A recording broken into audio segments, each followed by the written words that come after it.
유엔 총회에서 인권 문제를 다루는 제3위원회가 16년 연속 북한 인권 결의안을 채택했습니다. 지난해와 달리 공동 제안국에 참여한 미국은 이번 결의안 통과로 북한 당국의 인권 침해 중단과 책임자 추궁이라는 국제사회의 분명한 메시지를 전달한다고 강조했습니다. 한국은 2년 연속 공동 제안국에서 빠졌습니다. 첫 소식 지다겸 기자가 보도합니다. 제75차 유엔 총회에서 인권 문제를 다루는 제3위원회가 북한의 인도적 상황에 우려를 표명하고 인권 개선 노력을 촉구하는 북한 인권 결의안을 표결 절차 없이 합의로 채택했습니다. 결의안에는 북한의 고문과 성폭력, 자의적 구금을 비롯해 정치범 강제 수용소, 조직적 납치, 송환된 탈북자 처우, 종교 표현 집회의 자유 제약 등을 지적하고 조직적이고 광범위한 인권 침해를 가장 강력한 용어로 규탄했습니다. 또 유엔 안보리는 북한 인권 상황의 국제형사재판소 회부와 가장 책임 있는 자들을 겨냥한 추가 제재 고려 등을 권고했습니다. 신종 코로나 바이러스 감염증의 악영향과 이로 인한 국제 인도주의 단체들의 취약계층 접근 어려움 등 북한 인권 상황 악화에 대한 심각한 우려도 새롭게 담겼습니다. 유엔 주재 미국 대표부 측은 북한의 인권과 인도주의 상황이 여전히 끔찍하다면서 이번 결의안은 북한 정권에 대한 국제사회의 분명한 메시지라고 밝혔습니다.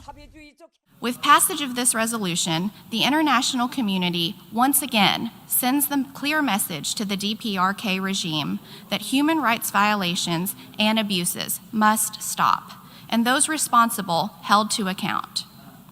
또 북한 정부가 인권에 대한 존중을 표하고 보편적 정례 검토에서 밝힌 약속을 지키며 유엔 북한인권특별보고관에 협력할 것을 촉구했습니다.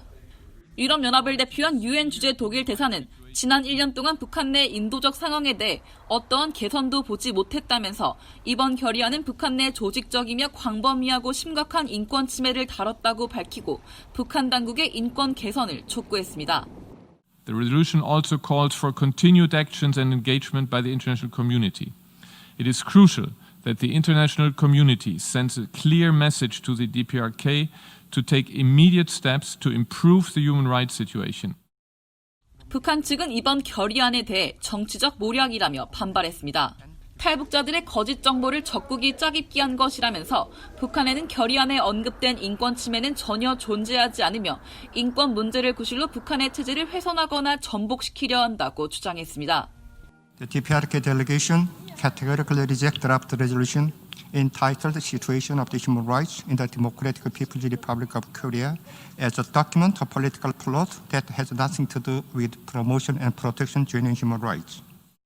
유럽연합이 작성해 사전에 공개한 북한 인권 결의안 초안에는 일본, 스웨덴, 스위스 등 39개국이 공동 제안국으로 참여했고 이날 회의에서는 미국과 영국, 이스라엘 등 19개 나라가 추가로 공동 제안국에 동참했습니다.